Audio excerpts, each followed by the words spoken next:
Do you believe in forgiving or forgetting? If I had dropped her phone, her sacred rose gold iPhone with the 3-lens camera and the glittery girl boss case, I think my sister Ellie would have staged a funeral for it on Instagram. She'd have sobbed in stories, posted a selfie with fake tears, and maybe even launched a GoFundMe for emotional healing. But when she dropped my brand new MacBook, the one I'd bought less than 2 weeks earlier, after saving for nearly a year, she laughed. Not a guilty chuckle or an awkward apology kind of laugh. No. She laughed like it was a punchline in a sitcom and not a $3,000 piece of equipment crashing into hardwood. Then, while I stared at the screen flickering like a dying firefly, she shrugged and said, "Relax. It's just a laptop. You'll get over it." She said that while holding a mug that said, "Empowered women empower women." I remember thinking, if I'd had the energy to be petty in that moment, I'd have shoved that mug somewhere she'd never find it again. It happened on a Sunday early afternoon, in the middle of my parents' painfully neutral-toned living room. I'd stopped by because Mom had begged me to come visit, something about missing both of her girls in the same room for once. And I'd caved, even though I knew Ellie would be home from college for the weekend, and that meant chaos with a side of passive aggression. I brought my MacBook because I had work to do, client emails, prototypes, a couple wireframes I needed to clean up before Monday morning. It's not just a laptop to me. It's how I pay rent. It's my resume, my portfolio, my bank access, my to-do lists, my life condensed into a silver rectangle. The moment was stupid. So ordinary. I had it on the coffee table while I went to grab some tea. I was maybe 10 feet away in the kitchen when I heard her say, "Let's see what you're always so obsessed with," followed by the unmistakable sound of aluminum on wood and a gasping silence that made me freeze mid-step. When I turned around, I saw her holding her hands up like a magician after a failed trick, the MacBook lying open and broken on the floor, a thin, hairline fracture cutting through the screen like a spiderweb. And then, that laugh. Not even a sorry. Not even an oops. Just, "It's not that serious. You'll get over it." The scary part is, she wasn't being malicious. Not on the surface. She genuinely didn't see it as a big deal. That was always Ellie's talent, minimizing damage, her own and everyone else's. She was the kind of person who could light your house on fire and then hand you a scented candle as an apology. My mom came in seconds later, drawn by the noise, and looked at the laptop, then at me, and then classic Jean Lambert sighed and asked, "Can it be repaired?" Dad followed close behind, chewing a handful of trail mix, looked down and said, "These things happen, Ratch. It's just stuff." I blinked. I waited. I thought maybe someone would tell her to apologize or offer to cover repairs, or at least acknowledge that this wasn't just a thing. That this was the one damn piece of equipment I actually needed to function like an adult in the world. But no. Mom started clearing the table. Dad went back to his recliner. Ellie flopped on the couch, pulled out her own laptop, and started scrolling TikTok like she hadn't just smashed mine and spit on the ashes. I didn't cry. That's not really my thing. But I felt this strange, boiling stillness inside me, like I was freezing and burning at the same time. Like my skin didn't quite fit right. I picked up the MacBook slowly, like it might fall apart in my hands, and walked back to my old bedroom, the one they never converted into a guest room, even after I moved out a decade ago. It still had the faded purple walls and the scratched-up desk where I used to write terrible poetry and dream of getting out. I set the MacBook down and just stared at it, my reflection warped in the cracked screen. I could already see it. The repairs would cost more than half the machine's price, and even then, it wouldn't be the same. I was supposed to be doing a product demo Tuesday. I had designs saved locally, backups in weird folders, everything in that one machine.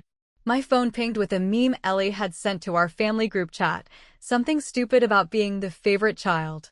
My parents responded with laughing emojis. I didn't. You know that feeling when you suddenly realize a pattern that's been there for years, but you were too polite or too conditioned to acknowledge it? Like seeing bruises you didn't know you had until someone touches them? That's what hit me. Not just about the laptop, but about the fact that if roles were reversed, if I destroyed something of hers, there'd be screaming, accusations, and probably a week-long Cold War. But when Ellie breaks something of mine, it's treated like weather. Unfortunate, but uncontrollable. These things happen. I'd heard that line before, more times than I could count. When she backed into my old car and blamed the angle of the driveway. When she borrowed my clothes and stained them with red wine. When she lost my cat for 2 hours and laughed when I cried. It was never malicious. Just excused. I didn't say anything that evening.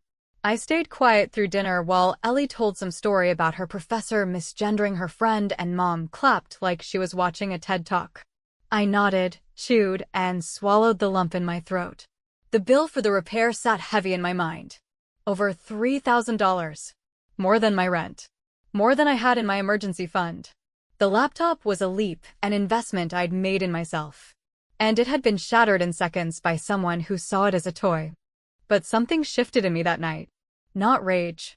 Not even revenge, not yet. Just clarity. A deep, cold stillness that said, they're not going to do anything. They never have. And if I want fairness, if I want to be seen, not pitted, not patronized, but truly seen, I'd have to create that moment myself. The next morning, I found something on the dining table. A half-open envelope, Ellie's scholarship award letter tucked inside, probably dropped in a rush while she was grabbing her things. I saw the letterhead, the name of the donor. A private local fund, run by a man I hadn't seen since I was a teenager. Mr. Harding. A family friend. Old money. Very big on character. Very big on personal responsibility. I stared at it for a long time. Then I picked it up. Quietly. Slowly. Like I was holding a match to dry paper. And for the first time in years, I felt something that wasn't resignation. I felt ready. The older you get, the more you start to understand that some things in your family never really change. People grow older, they move into new phases of life. Houses are renovated and couches replaced, but the roles you're assigned as a kid, the subtle dynamics and unspoken rules, somehow manage to stay welded into place like they were etched in concrete the moment you learned how to speak. I used to think that growing up would somehow shift things, that becoming independent and successful, paying my own bills, and never asking for help would eventually earn me a seat at the adult table, not just in the physical sense, but emotionally too. Where my voice would carry equal weight, where my concerns wouldn't be dismissed like the moody scribbles of a teenager with a chip on her shoulder. But here I was, 32 years old, holding a cracked MacBook and a mouthful of silent resentment, still playing the role of the overreacting older sister, the one who always makes things a bigger deal than they need to be.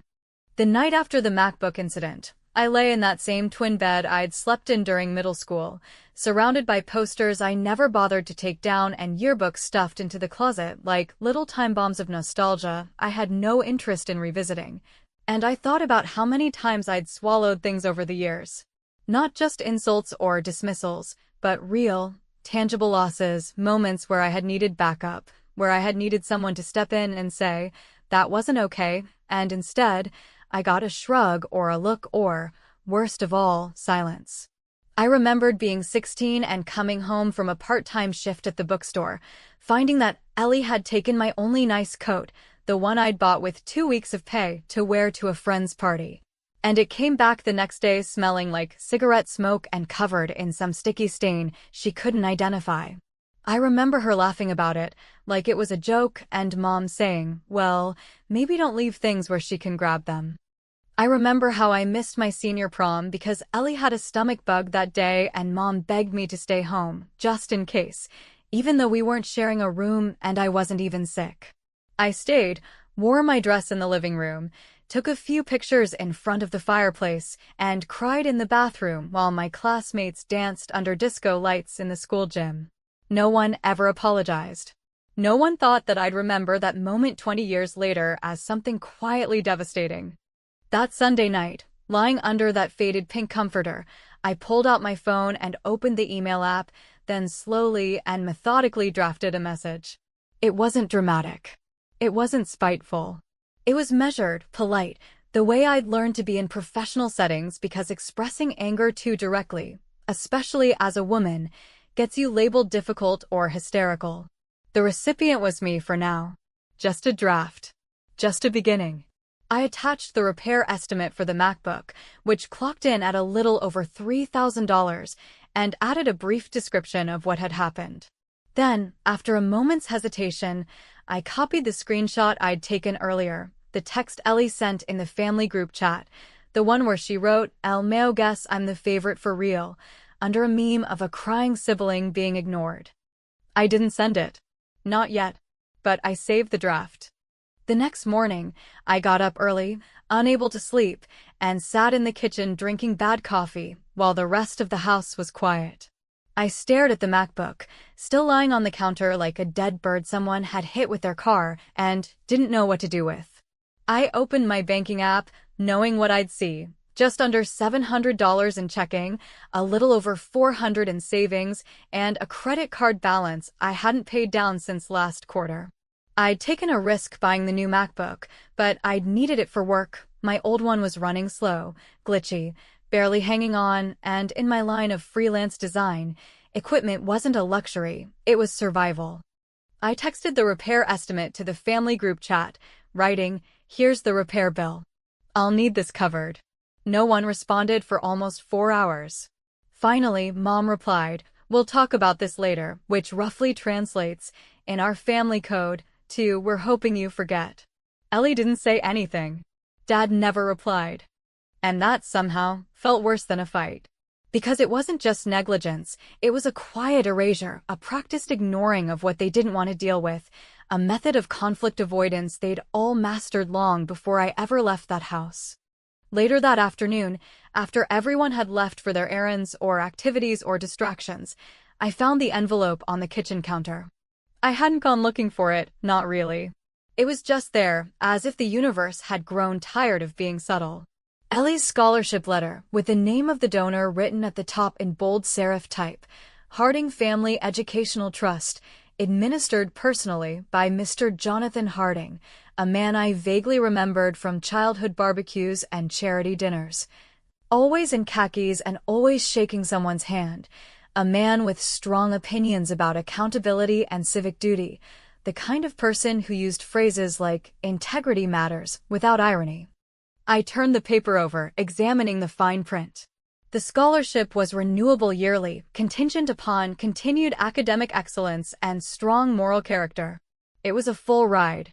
Tuition, books, housing. All covered. A gift, really.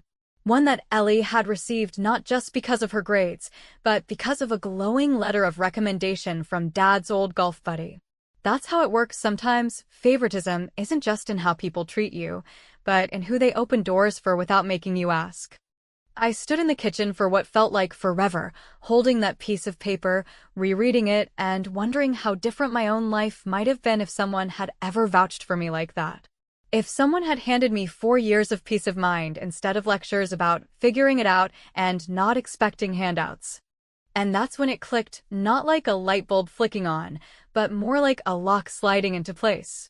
They weren't going to help me. They never had. They wouldn't take responsibility. They wouldn't hold Ellie accountable. And they certainly wouldn't cover the cost of a mistake they didn't believe counted as real. But maybe, just maybe, someone else would. Maybe someone who still believed in the value of character. Someone who'd staked money and reputation on the idea that their recipient deserved it. I looked at the MacBook one more time, then back at the scholarship letter. I didn't feel angry. I felt calm. Like I'd been given a key. And I was about to see what it opened. There's a kind of silence that settles in your chest when you know something irreversible is about to happen, not a loud, crashing moment of anger or impulse, but a slow, deliberate awareness that the next choice you make will carve a permanent line between the life you've lived up to this point and the one you'll step into the moment after. I didn't send the email right away, not because I was uncertain about what I was doing, but because I wanted to be absolutely sure that when I did, it wouldn't come from a place of heat or vindictiveness, but from something colder, something steadier, something earned. I spent the entire Monday morning back in my apartment, still without a working laptop, still scrambling to piece together my life from old backups and borrowed devices. Crafting the email with the kind of precision I usually reserved for job proposals or client pitches, every word chosen not for drama, but for clarity, for impact, for undeniable truth. I opened with a greeting, a formal tone that almost made me laugh as I typed it out, imagining Mr. Harding in his oak-paneled office reading it with a glass of bourbon nearby, maybe some jazz record playing low in the background, the image of calm authority. I reminded him briefly of who I was, Rachel Lambert, Richard Lambert's daughter, the older sister of Ellie Lambert, the recipient of the Harding Family Educational Trust Scholarship. I mentioned that we had met once or twice when I was a teenager, though I didn't expect him to remember, and then, in a few carefully constructed lines, I explained the situation, a personal incident involving significant property damage, a complete lack of accountability on the part of my sister, and a larger pattern of behavior that, in my view, reflected poorly on the standards of character and responsibility the scholarship was built upon. I didn't include accusations. I didn't rant. Instead, I attached the professional repair estimate for my MacBook, with the total circled in red by the technician, and, without commentary, I dropped in a screenshot of the group chat, where Ellie, barely a day after destroying the device, sent a meme about being the favorite and followed it up with a laughing emoji, as though what had happened wasn't a real consequence, but some trivial moment to mock over brunch. I ended the message with a single sentence that I reread at least a dozen times before clicking save. While I understand that the scholarship's renewal is based on academic and personal merit, I believed it was important to bring this situation to your attention, as it speaks to questions of character that may not appear in transcripts. I stared at those words, letting their weight settle over me, and only after taking a long, measured breath did I hit send. What followed wasn't immediate. There was no explosion, no instant reply, no dramatic fallout. Instead, there was a strange, almost eerie quiet, 2 days of it, in fact, during which I went back to work as best I could, juggling tasks from borrowed computers, trying to keep up with deadlines, and fighting the persistent itch of doubt that crept in late at night when the apartment got too quiet and I started wondering if I'd crossed some invisible line, if I'd turned into the very thing I'd always vowed not to become, someone who gets even, instead of getting better. But on the third day, a storm came to my door, and it was wearing my sister's face. Ellie didn't knock. She never did.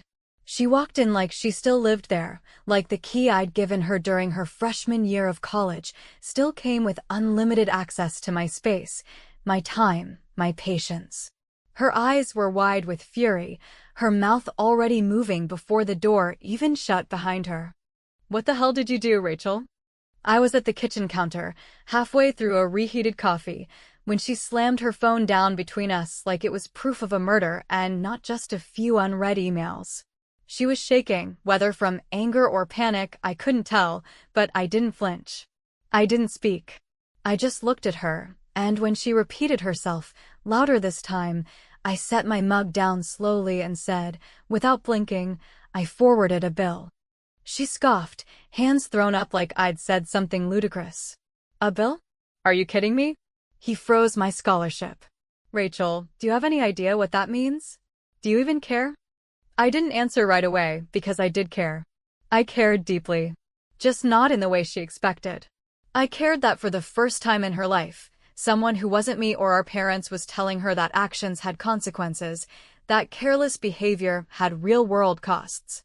I cared that the same girl who once poured wine into my laptop at a New Year's party and blamed it on bad luck was finally seeing what it felt like to be held accountable. I cared so much it made me sick to my stomach. I didn't ask him to revoke anything, I said, calm and low. I didn't demand punishment. I just gave him the facts. What he does with them is his business. Ellie's mouth twisted, and for a second, I saw something unfamiliar in her, something close to fear, but not quite. She wasn't afraid of losing money or even the scholarship itself. She was afraid of losing the story she'd built around herself, the image she'd sold to others and possibly believed in more than anyone else, that she was bright, charming, kind, a leader among her peers, someone who stood for something bigger than herself. What I had done was not destroy her future, but crack the mirror she used to admire herself in, and that, to her, was unforgivable. "You had no right," she said, her voice trembling now. "None. That wasn't yours to do. And maybe, by some standards, She was right. Maybe families are supposed to handle things internally, to protect their own, to sweep things under rugs and pray the lumps never trip anyone. But I'd spent years being the one who made peace, who stayed silent, who absorbed every slight and chalked it up to being the strong one, and all it had ever gotten me was less space, less voice, and a broken MacBook I couldn't afford to fix. You dropped my lifeline and laughed, I said finally, not angry, not yelling, just stating a fact that hung between us like smoke. I didn't start this, Ellie. I just stopped letting you pretend it didn't happen.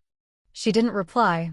She just stood there, eyes glossy but unblinking, as though waiting for me to crack, to apologize, to rewind the moment and offer her a way out.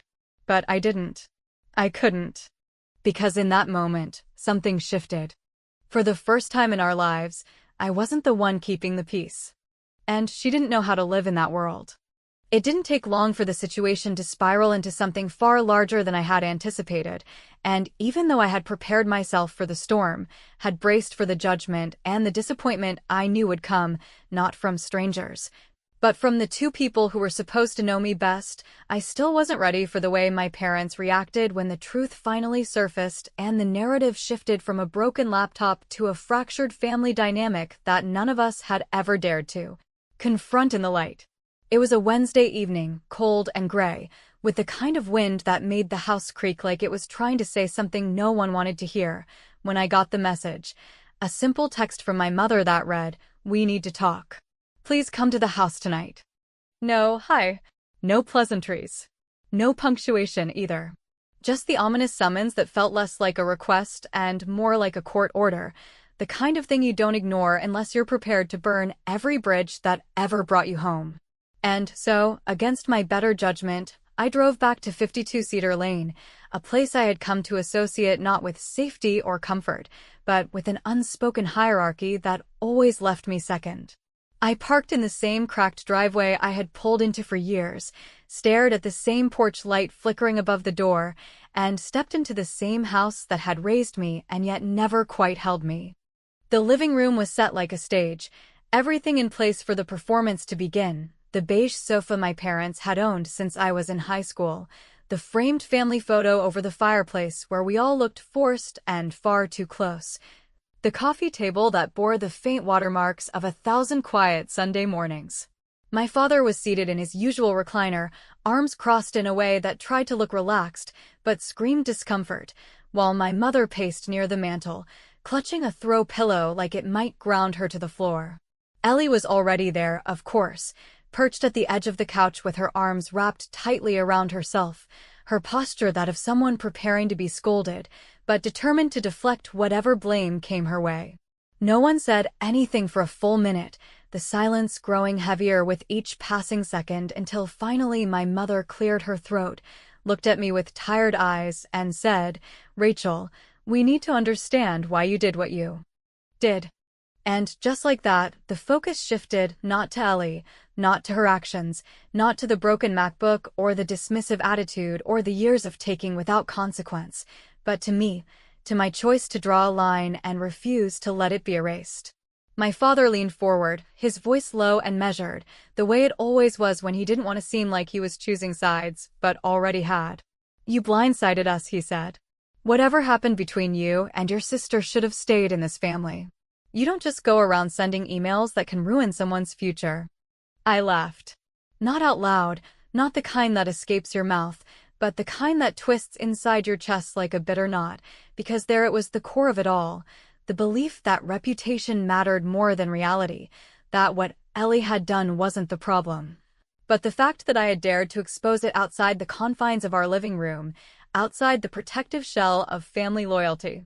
I looked at them, both of them, and then at Ellie, who couldn't even meet my eyes, and I realized they hadn't come together to mediate or repair or even understand. They had gathered to deliver a unified message. You went too far. I didn't yell. I didn't cry. I didn't plead. Instead, I opened my bag, pulled out a thin manila folder I'd brought on instinct, and handed it to my father. Inside was a copy of the repair estimate, my bank statements, a printout of my current credit balance, and a short summary of my freelance income for the past 3 months. Nothing dramatic. Just facts. Cold, hard proof of what the laptop had meant to me, what losing it had cost, and how little room I had left to absorb the hit. You want to talk about fairness? I said, my voice steady even as my hands trembled slightly. Here's what fairness looks like. I didn't ask for anything. I didn't demand she pay. I just asked for acknowledgement. Accountability. Something that wasn't a laugh and a joke and a dismissal. And when I didn't get it, I showed someone else what happened. That's it. My mother looked away, suddenly fascinated by the pattern of the carpet. My father handed the folder back without even glancing at the contents. And Ellie finally spoke, her voice brittle, the mask of confidence cracking around the edges. You've always hated me, haven't you? She asked, not accusing, not angry, but with this hollow kind of sadness that made me pause, made me wonder how deep her denial went. I shook my head, slowly, painfully. I never hated you, I said. But I spent years covering for you. Years stepping aside so you could shine, because that's what everyone expected of me. And I did it over and over, because I thought that's what family was supposed to mean. But you don't get to call it love if it only works one way. No one had a response for that. Not my parents, not my sister. The silence stretched on again, not awkward now, but heavy with something unspoken, like we were all standing in the wreckage of something we hadn't realized we'd destroyed.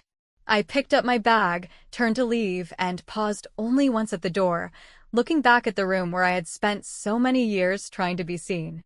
You taught me to stay quiet, I said. But silence isn't love. And this time I chose the truth. Then I walked out. And none of them followed. The strange thing about fallout is that it never arrives all at once like a storm or an explosion, something immediate and unmistakable. Instead, it seeps in slowly, like fog under a doorframe or cold water creeping into your shoes, silent, persistent, and far more unsettling than any fight or scream could ever be. In the days that followed that final confrontation at the house on Cedar Lane, there was no dramatic showdown, no apologies, no flurry of calls or messages trying to mend what had been cracked. There was only quiet, not the peaceful kind that signals healing, but the kind that tastes like distance and discomfort, like everyone involved had agreed to retreat to their separate corners and wait for someone else to make the first move. And so I went back to my life, back to deadlines and invoices, back to borrowed devices and patchy file recoveries, back to grocery lists and tax prep and everything else that makes adulthood such a relentless slog, and tried, in my own careful way, to move forward without looking too hard at what I might have left behind. It was almost a week later, on a Thursday evening just before sunset, that I saw her again, not planned, not orchestrated, just one of those eerie coincidences that makes you wonder if the universe has a taste for dramatic timing. I had come to drop off some design proofs at a print shop downtown and, on the walk back to my car, took a shortcut through the park near the university campus, not because I was in a hurry, but because I needed air and space and something to remind me that the world outside my head was still turning. That's when I saw her, Ellie, sitting alone on one of the old wooden benches under the sycamore trees, wearing a hoodie 2 sizes too big, her hair pulled back in a messy bun, her phone resting untouched on her knee while she stared blankly out at the fountain. For a moment, I almost kept walking. Not out of cruelty or stubbornness, but because I didn't know what I could possibly say to her that hadn't already been said, and because some part of me believed that maybe silence really was the only way we would ever coexist. 2 people with a shared history but no common ground left to stand on. But something in her posture stopped me. There was no dramatic sighing, no visible signs of tears, no obvious breakdown.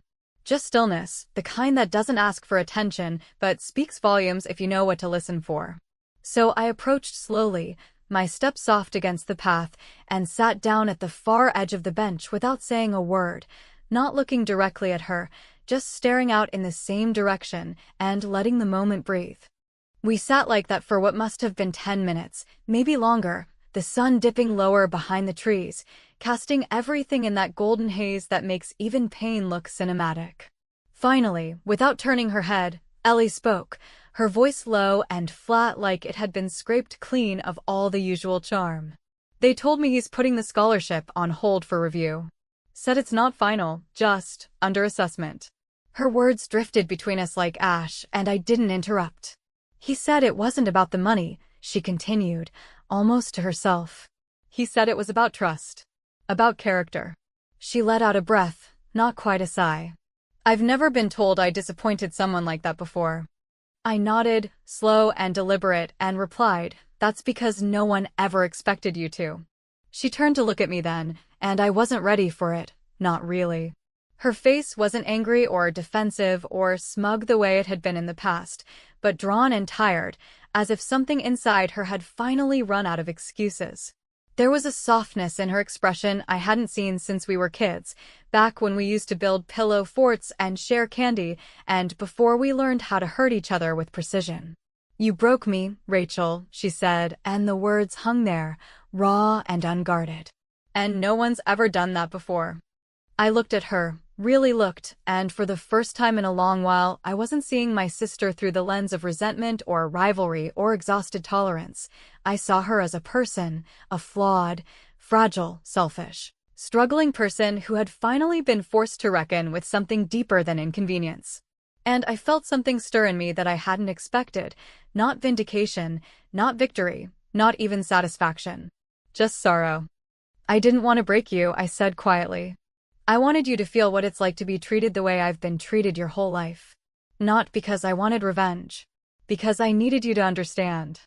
She nodded like she heard me, but I wasn't sure if she actually understood or if she just needed to show me she could mimic the shape of remorse.